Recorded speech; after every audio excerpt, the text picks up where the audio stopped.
바랍니다. 주님의 은총과 평화가 여러분에게 가득 내리시기를 빕니다. 아직 남아있는 꽃샘 추위가 봄을 머뭇거리게 할 수는 있겠지만 계절은 분명히 봄을 향해 가고 있습니다. 우리 성당 화단 꽃나무 끝에는 새싹이 돋고 나뭇가지에도 연두빛 기운이 번지고 있습니다. 몇 주면 꽃이 필 것입니다. 이렇게 자연은 말없이 깨어나고 있고 사순절이 깊어갈수록 하느님의 부르심은 조용히 그러나 깊게 다가와 우리의 잠든 영혼을 깨웁니다. 이렇듯 곳곳에서 생명의 기운이 꿈틀거리고 있지만 세상은 여전히 혼란과 갈등으로 요동치고 있습니다. 오늘 예배와 말씀이 우리 각자의 마음에 하나님의 뜻과 정의가 무엇인지 분별할 수 있는 지혜를 일깨워주고 어지러운 시대를 살아갈 위로와 용기가 되기를 소망합니다. 성부와 성자와 성령의 이름으로 말씀드립니다. 오늘 복음은 기독교 신앙의 핵심적인 질문을 우리에게 던집니다. 고난은 인간의 불의한 행동과 필연적으로 연결되어 있는가? 그리고 우리가 고난을 겪을 때 하느님은 어디에 계십니까? 하는 질문입니다. 요한복음 9장에서도 제자들은 눈먼 사람을 두고 예수님께 같은 질문을 던졌습니다. 선생님, 이 사람이 눈먼 채 태어난 것은 누구의 죄 때문입니까?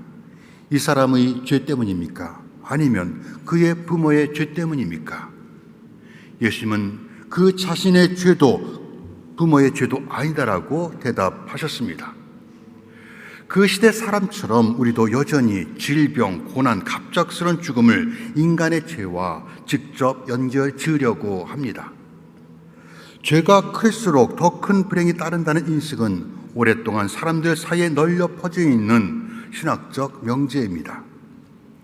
예기치 않은 비극과 질병을 설명하는 가장 쉬운 방법이기 때문입니다. 그러나 예수님은 아니다라고 분명히 말씀합니다. 오늘 복음에서 예수님은 당시 사람들 사이에 논쟁이 되고 있는 두 가지 사건을 언급하셨습니다. 하나는 권력자 빌라도가 갈릴리 사람들을 학살한 폭력 사건이고 다른 하나는 실로암 탑이 무너져 18명이 목숨을 잃은 비극적 사고입니다. 이렇게 자연재해나 참사가 발생할 때마다 일부 복음주의 설교자들이 공포를 조장하는 것에 익숙한 우리는 오늘 이야기도 예수님이 겁을 주기 위해 언급한 것이라고 생각할 수 있습니다. 또 어떤 이들은 죄와 벌이라는 원인과 결과를 연결하는 방식으로 불행한 사건을 이해하려고 합니다. 예를 들어 사무엘서에서 다윗 왕이 부하 장군 우리아를 죽이고 그의 아내를 차지한 뒤 그 사이에서 태어난 아이가 죽게 된 것이나 민수기에서 이스라엘 백성이 광야에서 하나님께 반역하고 원망하다 뱀에게 물려 죽은 사건을 보면 일견 그렇게 볼 수도 있습니다. 그러나 의로운 사람 욥이 고난을 겪는 것처럼 그런 공식이 늘 정당성을 갖는 것은 아닙니다. 오늘 이야기의 중심은 고난의 원인을 추적하는 것이 아니라 두 사건을 통해 우리 삶이 얼마나 예측 불가능하고 쉽게 무너질 수 있는지를 상기시켜 준다는 데 있습니다. 인간이 겪는 고통의 문제에 대해 지난 2000년 동안 아우구스티누스에서 토마스 아퀴나스 그리고 현대 신학자들에 이르기까지 수많은 논문과 책을 통해 답을 찾기 위해 노력했지만 어느 것도 완벽한 해답을 내놓지 못했습니다. 영국 성공의 신학자인 C.S. 루이스 역시 고통의 문제에서 이렇게 말합니다. 선하시고 전능하신 하나님이 창조하신 세상에 고통이 존재한다는 사실은 기독교 신앙의 근본적인 딜레마이며 기독교가 의심받는 이유일 것입니다. 우리는 종종 신앙의 자격에 대해 말하곤 합니다. 무엇을 해야 하느님의 사랑을 받을 수 있겠느냐? 혹은 누가 구원받을 것인가 하는 식의 구원받을 자격에 관한 것입니다. 그러면서 우리는 자신보다 더 죄가 많다고 생각하는 사람과 자신을 비교함으로써 영적 우월감을 가지려고 합니다. 그러나 이는 하느님이 일하시는 방식이 아닙니다. 마태오 복음에서 아버지께서는 악한 사람이나 선한 사람에게나 똑같이 햇빛을 주시고 비를 내려주신다고 말씀하신 예수님은 참사의 희생자들이 너희보다 죄가 많아서 그런 일을 당한 것이 아니다라고 분명히 선을 그으셨습니다. 예수님은 두 사건을 두고 하느님을 변호하거나 세상이 왜 이렇게 돌아가는지 설명하려 하지 않았습니다. 대신 예수님은 그들이 듣고 싶어하는 말이 아니라 불편한 진실을 말씀합니다.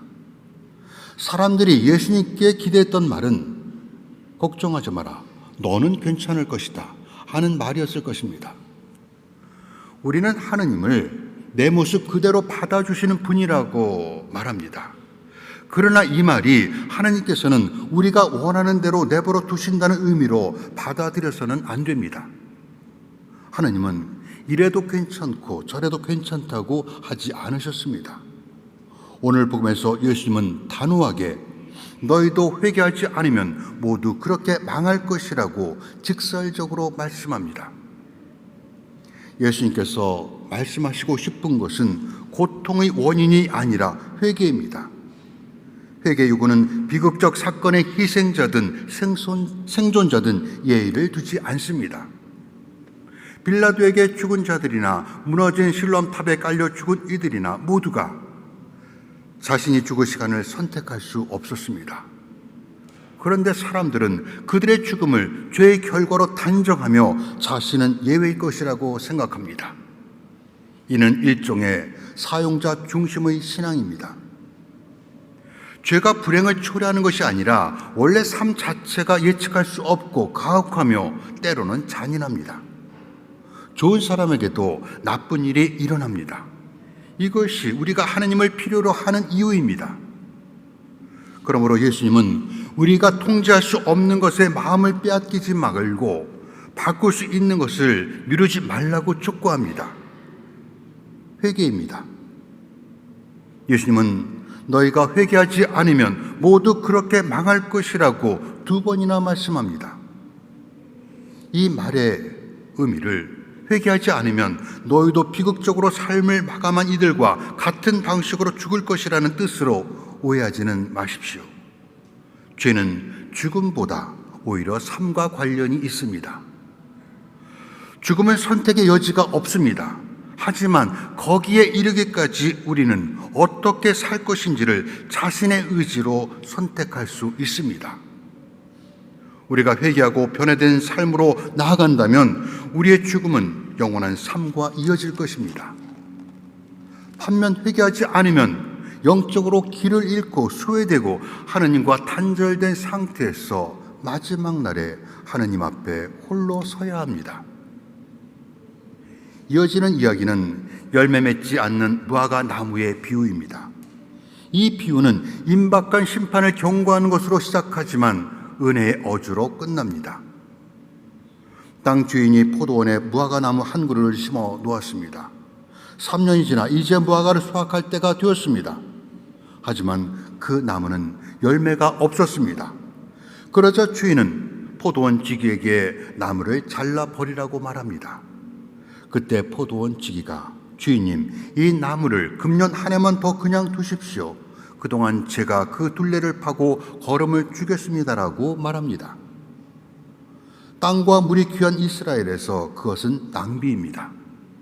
하지만 포도원 지기는 나무를 베어버리는 주인의 의지를 유예시키고 최선을 다해 그 나무가 열매를 맺도록 보살핍니다. 우리는 이 비유를 읽으면서 나무를 잘라버리라는 땅 주인은 하느님이고 한 해만 더 그냥 두어달라고 주인을 달래는 포도원 지기는 예수님이며 나무는 우리라고 가정합니다. 이는 오늘 비유를 해석하는 전통적인 방식입니다. 하느님은 공의로운 분이시기에 우리의 죄를 벌하시고 예수님은 사랑이시기에 우리를 대신하여 하나님의 분노를 받으신다는 것입니다. 그러나 이러한 해석 방식은 오늘 비유가 갖고 있는 힘을 약화시킵니다. 누가복음 어디에도 우리가 달래야 하는 화를 잘 내는 하느님은 찾을 수 없습니다.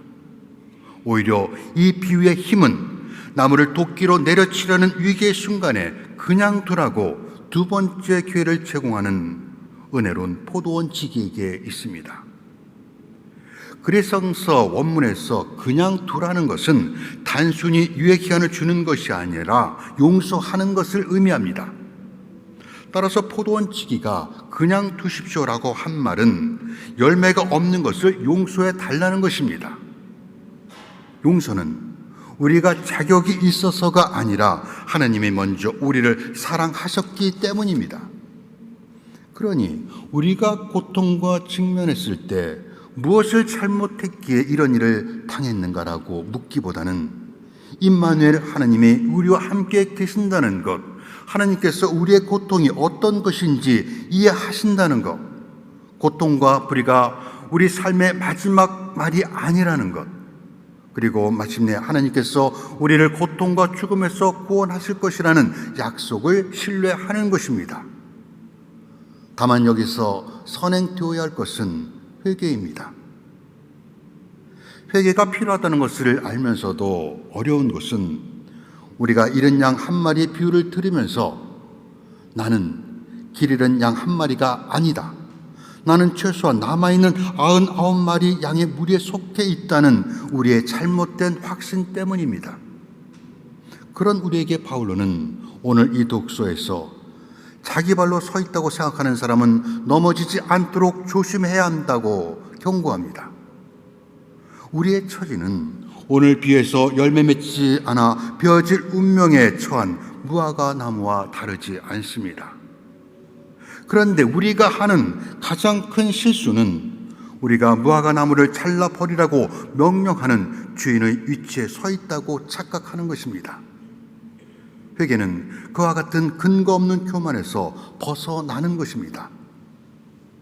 나무가 열매를 맺지 않아도 여전히 남아있다고 해서 그에게 문제가 없다는 것이 아닙니다. 다만 자비로운 포도원 지기에 의해 시간이 더 주어졌을 뿐 끝내 열매를 맺지 않는다면 그 나무는 베어질 것입니다. 하지만 한편으로는 열매를 맺지 못한 무화과 나무에게 한 번 더 기회가 주어졌다는 것은 우리에게도 희망입니다. 그래서 무화과 나무의 비유는 냉엄한 심판에 대한 경고이면서 동시에 하나님의 자비와 인내에 관한 이야기입니다. 인내는 하나님 사랑의 또 다른 표현입니다. 그럼에도 불구하고 핵심 메시지는 분명합니다. 우리에게 아무 일이 없다고 해서 열매를 맺고 있다고 착각해서는 안 됩니다. 오늘 비해서 금년 한 해만 더 그냥 두십시오라는 포도원 지기의 말은 인내가 무한하지 않다는 것을 암시합니다. 회개할 시간이 점점 줄어들고 있습니다.